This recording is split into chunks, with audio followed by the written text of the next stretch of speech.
मुझे 6.3 का कुछ लोग किए ही हैं, कुछ लोग नहीं किए हैं, जो देख लें क्या है। देखिए क्वेश्चन आपको क्या दिया गया है। जैसे हम लोग 23वां सवाल देखते हैं। पहले क्वेश्चन नंबर 23 गिवन है कि एक वक्र है x equal to y square और दूसरा वक्र है एक्स वाई इक्वल टू के। ये दो वक्र दिए गए हैं। आपसे कहा क्या गया है कि एक दूसरे को समकोण पर काटती हैं। ये एक दूसरे को कितने अंश पे काटते हैं? समकोण पे काटते हैं। तो आपको प्रूव करना है 8k square equal to 1। 8k square equal to 1। अब प्रश्न क्या है, ध्यान समझते हैं हम कि एक वक्र ये दूसरा वक्र और एक दूसरे को 90 अंश के कोण पर काटती है, सिंबल के रूप में हमने दिखाया है। और तब इसके बाद ये हमको प्रूफ करना है। अब समस्या ये यहाँ पे आई कि यहाँ स्पर्शी का कोई मतलब ही नहीं है, हैं? यहाँ स्पर्शी का कोई मतलब है? स्पर्शी कहीं कहा है? नहीं कहा है। यानी हम क्या निकालें? सबसे पहले चर्चा हमको करनी है, हम निकालें इसमें क्या निकालें। ठीक, तो ये चीज हमको बताता है कि जब दो चीजें 90 अंश पे काटती हैं, इसका मतलब उनकी प्रवणताओं का गुणनफल कितना होता है? -1 होता है। और प्रवणताएं हम निकालते हैं dy बाई dx से, लेकिन हमको पॉइंट पता होना चाहिए। तो सबसे पहला काम है हमको पॉइंट पता करना, जो कि इसमें नहीं दिया है। अब काटने का मतलब, जैसे एक वक्र ये है आपका और दूसरा वक्र आपका ये है, एक दूसरे को इंटरसेक्ट कर रही हैं। यानी इस पर अगर स्पर्शी खींची जाए और इस पर स्पर्शी खींची जाए तो दोनों के बीच का एंगल कितना होना चाहिए? 90 डिग्री होना चाहिए। ऐसा तभी पॉसिबल है जो दोनों का गुणनफल आप -1 दिखाएं। यानी हम dy बाई dx निकाल लें पहले। इसके पहले हमको निकालना पड़ेगा ये पॉइंट, यानी पॉइंट ऑफ इंटरसेक्शन, यानी दोनों का प्रतिच्छेद बिंदु। यानी समीकरण 1 और 2 को पहले हम हल करते हैं। तो x का मान यहाँ अगर हम रख दें वाई स्क्वायर, आप सीधे लिखिएगा समीकरण 1 व समीकरण 2 को हल करने पर, 2 को हल करने पर बताइए क्या मिलेगा। x की जगह पे हम वाई स्क्वायर रख दे तो y square into y equal to k, तो y cube equal to k, then y equal to क्या हो जाएगा? के की पावर 1/3 या क्यूब रूट ऑफ के। कर सकते हैं ना? हाँ कर सकते हैं। अब y की वैल्यू चाहे जहाँ रख दीजिए, चाहे यहाँ रख दीजिए, चाहे यहाँ रख दीजिए। तो x की वैल्यू क्या मिलेगी बताइए। इसको इधर ले जाए तो k बाई वाई, यानी k बटे k की पावर 1/3। एक में से 1/3 घटा देंगे, कितना आएगा? 2/3। इसलिए बिंदु आपको मिल गया। बिंदु क्या मिल गया? कौन सा बिंदु? प्रतिच्छेद बिंदु। प्रतिच्छेद बिंदु आपको मिला क्या? k की पावर 2/3 कामा k की पावर 1/3। इसलिए आप लिखेंगे प्रतिच्छेद बिंदु पर स्पर्शी की प्रवणता, या समीकरण 1 का अवकलन करने पर, समीकरण 1 का अवकलन करने पर क्या मिला आपको बताइए। इसका अवकलन x का अवकलन 1 होता है, वाई स्क्वायर का 2y dy by dx implies that यह आएगा D D x of Y, ही पढ़ा करिए आप लोग, इक्वल टू क्या मिलेगा? 1/2y। और y की वैल्यू पुट कर दें, कितनी y की वैल्यू? 1/2 इंटू के की पावर 1/3। ये क्या मिल गया आपको? ये D D x of Y मिल गया। किस पॉइंट पर? प्रतिच्छेद बिंदु पे, के की पावर 2/3 कामा के की पावर 1/3 पर हमने डी डी वाई बाई, मतलब सीधे सीधे जान लीजिए हमने m1 निकाल लिया। क्या निकाल लिया? m1। इसी प्रकार हम क्या निकाल सकते हैं? m2 भी निकाल सकते हैं। यानी इसका अगर अवकलन करें, इसमें सीधे आप चाहे इधर ही कर सकते हैं प्रथम द्वितीय लगा के। तो पहला फलन दूसरे का अवकलन, फिर प्लस दूसरा फलन और पहले का अवकलन और के का अवकलन 0। इसको अगर पक्षांतर कर दिया जाए, जो भी आएगा इससे आपको क्या मिलेगा?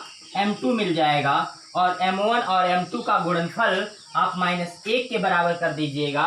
फिर वर्ग करने कहेगा या जो भी करने पे ये मिलेगा वही काम आप कर दीजिएगा, तो आपको मिल जाएगा। ठीक है।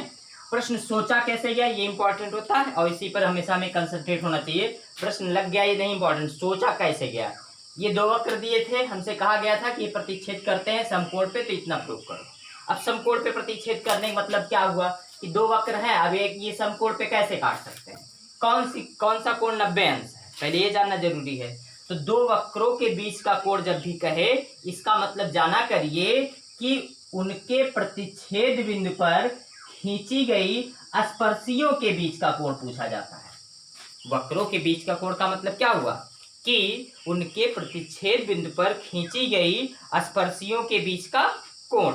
ठीक, तो दोनों 90 अंश पे काट रहे हैं, यानी हम दोनों की स्पर्शियां निकालेंगे, स्पर्शियों की प्रवणताएं निकालेंगे और दोनों का गुणनफल कितने के बराबर कर देंगे, -1 के। क्यों? क्योंकि हम पहले से ही जानते हैं, पहले से जानते हैं क्या कि दोनों प्रवणताओं गुणनफल अगर -1 हो तो रेखाएं लंब होती हैं। ठीक है, पढ़े थे कि नहीं पढ़े थे? बहुत लोग पढ़े, तो इसको आगे बताने की जरूरत नहीं है ना। समझ गए कि नहीं समझे? समझ गए होंगे। अगला क्वेश्चन देख लेते हैं, और कौन सा? 17 के बाद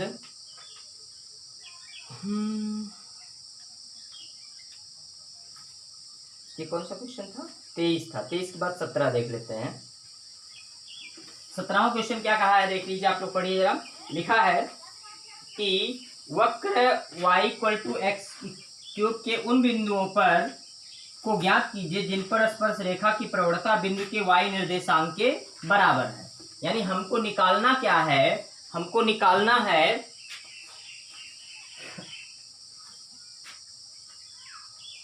क्वेश्चन नंबर 17, y= दिया है x³ और हमसे बिंदु पूछ रहा है, वो बिंदु ज्ञात कीजिए। बिंदु पता करना है, बिंदुओं के निर्देशांक जिन पर कह रहे हैं रेखा की प्रवणता बराबर y निर्देशांक के बराबर है। चलिए प्रश्न समझ गए होंगे। रेखा की प्रवणता हमको dx ऑफ y से मिलेगी उस गिवन पॉइंट पे। तो सबसे पहले बिंदु मान लेते हैं। माना वह बिंदु क्या है? क्या मान सकते? कुछ मान लीजिए आप, a, b। वह बिंदु क्या है? a, b है। तो a, b अगर ये बिंदु इस वक्र पे है तो इसको सेटिस्फाइड करेगा, इसको संतुष्ट करेगा। तो संतुष्ट करवा दीजिए, तो आपको मिलेगा b = a⁻3। ये इक्वेशन नंबर फर्स्ट बन गया। ये इक्वेशन नंबर क्या बन गया? इक्वेशन नंबर ये आपका फर्स्ट बन गया। तो b = a³ आपको मिल गया। ये इक्वेशन फर्स्ट हो गया आपका। आगे हम क्या करेंगे? इसका अवकलन करेंगे, ddx ऑफ y निकालेंगे। ये हो जाएगा x³ का 3x²। लेकिन हमको किस पॉइंट पे निकालना है? a, b पर। तो ddx of a, b this = हो जाएगा 3a²। परंतु प्रश्नानुसार क्या दिया है? परंतु रेखा की ढाल यानी ddx of y at point AB ये किसके बराबर है? y निर्देशांक। अब इसमें y निर्देशांक कौन? क्लियर है, b है। तो AB = क्या हो जाएगा आपका? b। समझ पा रहे हैं? दिख रहा था ना? तो अब इसमें हम क्या कर सकते हैं? इसको हम 3a² बराबर क्या कर दें? b कर दें। ये इक्वेशन नंबर क्या बन गया आपका? सेकेंड। अब फर्स्ट और सेकेंड को सॉल्व करके AB की वैल्यू नहीं निकाल पाएंगे? नहीं निकाल पाएंगे तो 11 ना पढ़िए। 11 कहाँ पढ़ ही रहे हैं, 12 पहुंच गए हैं। चलिए निकाल लेंगे। एक बार फिर समझ लेते हैं। कहा था कि इसका बिंदु ज्ञात कीजिए जहां रेखा की प्रवणता y निर्देशांक के बराबर है। तो जहां भी रेखा की प्रवणता आ जाए, रेखा मतलब स्पर्शिक प्रवणता कह रहा था, स्पर्शी माने वही रेखा। तो स्पर्शिक जब भी प्रवणता आएगी तो हम ddx ऑफ y निकालेंगे। उस पॉइंट पे y निर्देशांक मतलब दूसरा, इन दोनों y निर्देशांक कौन है? b है, इसके बराबर। इतना लिखने के बाद आपको सारी चीजें क्लियर हो जाएंगी कि हमको क्या क्या चीजें दी गई हैं। जैसे ddx ऑफ y दिया है, ये लिख दिए। ठीक है, अब इसकी जरूरत थी, इसको निकालेंगे कहाँ से? अवकलन करके। ठीक, चलिए आगे एक क्वेश्चन और देख लेते हैं आपका 17 के बाद 25 और 13 देख लें। 13 बताया गया था, 13 देख लेते हैं, हिंट देख लेते हैं, फिर हम लोग सन्निकटन पढ़ेंगे। आज जो लोग पीछे रह जा रहे हैं वो कह रहे हैं एक दिन में एक प्रश्नावली ना दीजिए सर जी, है ज़्यादा हो जा रहा है। चलिए एक प्रश्नावली 2 दिन में करेंगे, ठीक है? ठीक रहेगा तब 2 दिन में कर लेंगे, 24 दिन में करेंगे हैं? 24 सवाल 24 दिन में, एक सवाल एक दिन में करिए आराम से सो के, हैं? तब तो 12 साल पढ़ना पड़ेगा। 13वां सवाल देखिए, आपको दिया गया है x²/9 प्लस y²/16 = 1 पर उन बिंदुओं को ज्ञात कीजिए जिन पर स्पर्श रेखाएं x अक्ष के समांतर है। और वाई एक्स के समांतर हैं, जिन पर बिंदु ज्ञात करना, फिर वही बिंदु निकालना है। तो बिंदु आप चाहे ए बी मानिए, माना चलो हम एक्स वाई मान लेते हैं, माना बिंदु एक्स कामा वाई है, एक्स कामा वाई है। एक्स कामा वाई मानने से क्या फायदा होता है कि हमको पुनः इसमें रखने की जरूरत नहीं होती है, समझ पा रहे हैं।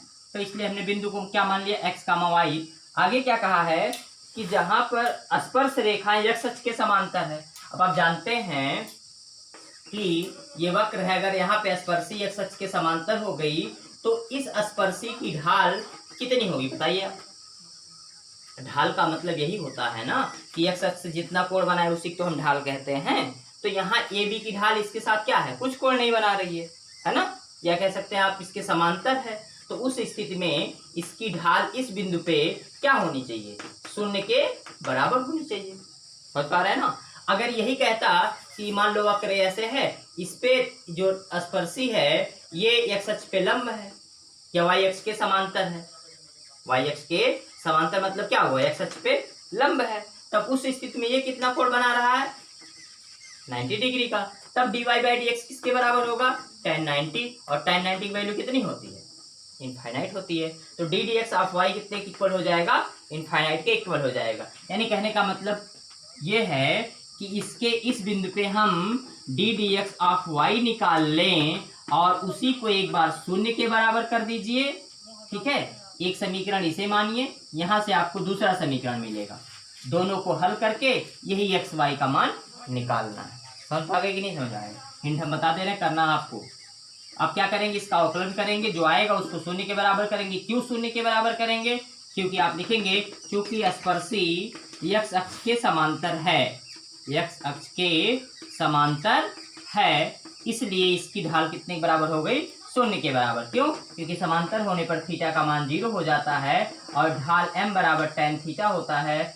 tan 0 की वैल्यू कितनी मिल जाएगी आपको, 0 मिल जाएगी, समझ रहे बात ना। तो इस तरह m इक्वल टू हम tan थीटा से ये कर सकते हैं। ऐसे ही जब इसका दूसरा पार्ट आप करेंगे तो यहाँ 0 रखने के बजाय क्या रखेंगे, इनफाइनाइट रखेंगे, क्योंकि वो उसी स्थिति में y अक्ष के समांतर होगा। और जब y अक्ष के समांतर होगा तब, जब y अक्ष के समांतर होगा तो अनंत आएगी ढाल, और क्या। तो इस तरह आपका हो जाता है क्वेश्चन, नोट कर लीजिए, हिंट नोट कर लीजिए। अब सन्निकटन हम देखते हैं। हाँ देखिए, हम लोगों को अप्रोक्सीमेशन पढ़ना आगे। सन्निकटन, सन्निकटन क्या होता है इसको जानने के लिए हम एक बार फिर फ्लैशबैक में चलते हैं। फ्लैशबैक मतलब समझते हैं पुरानी यादों में। एफ डैश एक्स बराबर आपको दिया क्या गया, फार्मूला जानते हैं, limit delta x tends to 0 f x plus h minus f x बटे डेल्टा एक्स, ये हम जानते हैं। अब यहाँ पे क्या है कि फलन की वैल्यू एक्स में डेल्टा एक्स का चेंज हो रहा है, तो टोटल फलन कितना चेंज होगा, F x plus delta x, उसमें टोटल परिवर्तन होने के बाद जो बचेगा वो चीज आती है। अब अगर इसी में हम लिमिट हटा दें, लिमिट को हम हटा दें, क्योंकि डेल्टा एक्स, इस लिमिट दिखाने का क्या मतलब है, डेल्टा एक्स अत्यंत सूक्ष्म है, तो डेल्टा एक्स अगर मान लेते हैं सूक्ष्म है और इस लिमिट को हटा दें, तब आपको ये क्या मिलेगा, आपको एफ डैश एक्स बराबर F x plus delta x minus f x upon कितने की डेल्टा एक्स को हम यहाँ कर सकते हैं, ठीक। अब इतने इक्वल टू अगर लिखना चाहें F x plus delta x बराबर, तो क्या मिला आपको, पता है ये इधर आके प्लस हो गया, यानी F x plus F dash x into delta x, ठीक। यानी कहने का मतलब ये हुआ कि अगर x के मान में थोड़ा सा परिवर्तन डेल्टा x करें तो फलन कितना आएगा उसको हम इस फार्मूले से निकाल सकते हैं, ठीक। लेकिन वैल्यू एग्जैक्ट नहीं आती, वो सन्निकट मान होता है। कैसा मान होता है, सन्निकट, सन्निकट मतलब समझते हैं ना, उसके करीब रहेगा लेकिन एग्जैक्ट नहीं रहेगा, ठीक। इन चीज़ों का प्रयोग हम ऐसी जगहों पे करते हैं जहाँ पे कभी कभी चीज़ें डायरेक्ट कैलकुलेशन करना कठिन हो जाता है। जैसे हम कह दें कि 25 का 1/2 निकालो तो आसान है ना, लेकिन 25.3 का अगर कह देता तो थोड़ा सा कठिन हो जाता है। लेकिन अगर या मान लो 125 की घात 1/3 कह दिया गया, आसान है, लेकिन 125.35 की घात 1/3 कह दिया गया तब कठिन हो जाता है ना। यानी घनमूल का हम भाग विधि तो जानते नहीं है, तब घनमूल की भाग विधि नहीं जानते, तब कैसे घनमूल निकालेंगे, तो उसके लिए हम या तो सन्निकट का प्रयोग करते हैं, सन्निकटन का, या तो हम लॉग का प्रयोग करते हैं। इसका लॉग लेंगे, ये आगे आ जाएगा, उस तरह कर सकते हैं। ठीक, तो यहाँ पे हम सन्निकट का प्रयोग करके बता रहे हैं कैसे ऐसी चीजों की वैल्यू हम निकालेंगे जो चीज आपकी आसान नहीं होगी लगाना। ठीक, अब सबसे पहले समस्या क्या है कि यहाँ पे हमको fx चुनना पड़ेगा। fx अगर हम चुन लेंगे तो f' हमारा आसानी से निकल जाएगा। x में कितना परिवर्तन हो रहा है, डेल्टा x चुनना पड़ेगा, और fx प्लस h क्या है वो चुनना पड़ेगा। अब एक क्वेश्चन लेते हैं, क्वेश्चन के माध्यम से आपको समझाते हैं। ये तो हमने फार्मूला आपको बताया कि fx प्लस डेल्टा x बराबर इतना आपका होता है, fx प्लस डेल्टा x बराबर इतना होता है। लेकिन अगर इसी को इधर ले आया जाए, ध्यान दीजिएगा, इसी को इधर ले आया जाए, fx plus delta x minus fx, अगर ये पूछा जाए ये चीज क्या है, तो आप जानते हैं कि fx को हम y मानते हैं और fx प्लस h माने y में परिवर्तन, y में परिवर्तन यानी y प्लस डेल्टा y मानते हैं। तो इसमें से अगर इसको माइनस कर दें तो क्या मिला, y कट गया यानी डेल्टा y मिल गया। यानी ये जो वैल्यू होती है ये डेल्टा y के बराबर होती है। किसके बराबर होती है, डेल्टा y के। यानी फलन में केवल कितना परिवर्तन हुआ ये जब निकालना होगा तो डेल्टा y बराबर सीधे हम f' इंटू डेल्टा x निकालेंगे। समझ में आई बात की नहीं, f' इंटू डेल्टा x निकालेंगे। कब, जब हमको केवल y में परिवर्तन कितना हुआ है ये निकालना होगा, और परिवर्तन के बाद राशि कितनी हुई है जब ये निकालना होगा तो हम इस फार्मूले में रख के निकालेंगे। अंतर समझ पा रहे हैं। जैसे मेरी लंबाई मान लीजिए या आपकी लंबाई, हमारी लंबाई की हमारी बढ़ने वाली नहीं है, आपकी मान लो हो सकता बढ़े, तो आपकी लंबाई मान लीजिए 3 इंच थी है, आपकी लंबाई कितने इंच मान लेते हैं, 3 इंच मान लीजिए। ऐसा समय आ गया कोरोना काल से बीतने के बाद हम लोग ऐसी परिस्थिति आ गई जिसमें सब लोग नाटे हो गए हैं। सोचिए ऐसी दुनिया अगर आ जाए, जैसे कभी कोई सोचा था कि ऐसी दुनिया की सब लोग घर में बंद रहेंगे, तो सपोज कर लेते हैं ऐसी दुनिया की जिसमें सब लोग नाटे हो, 1, 2 इंच 3 इंच 4 इंच के होने लगे, और ये जो बड़े बड़े जानवर हैं साढ़ वाड़, ये सब आप लोग कुचलते हुए जा रहे हैं। सोचिए ऐसा भी हो सकता है। तो मान लीजिए आप 3 इंच के हैं, ठीक, 16 साल की उम्र में, 16 वर्ष की उम्र में आप 3 इंच के हैं, और 18 वर्ष की उम्र में आप 3.36 इंच के हो गए। कितने इंच के हो गए, 3.36 इंच के हुए। अब आपसे अगर पूछा जाए इसमें डेल्टा y कौन है और fx प्लस डेल्टा x कौन है, तो fx प्लस डेल्टा x का मतलब फलन में पूरा परिवर्तन होने के बाद फलन कितना हुआ, यानी ये आपका 3.36 ये चीज है। लेकिन अगर पूछे डेल्टा y कौन है, यानी y में केवल कितना परिवर्तन हुआ, यानी इसमें कितना परिवर्तन हुआ, तो आप कहेंगे ये 3 से कितना हो गया, 3.36 हो गया। मतलब कितना परिवर्तन हुआ, बताइए कितना परिवर्तन हुआ, 0.36 का ना, ये डेल्टा y कहा जाएगा। समझ बात ना, परिवर्तन के बाद फलन कितना हुआ है वो चीज इस फार्मूले से निकलेगी, और परिवर्तन कितना हुआ है वो चीज इस फार्मूले से निकलेगी। तो चलिए एक क्वेश्चन देख लेते हैं। एक क्वेश्चन देखने के बाद आपको कुछ क्लियर होगा।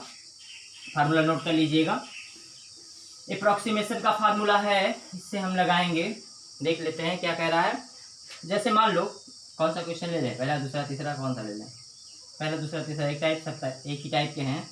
चलो चौथा ले लेते हैं, पहले का चौथा क्वेश्चन ले लें।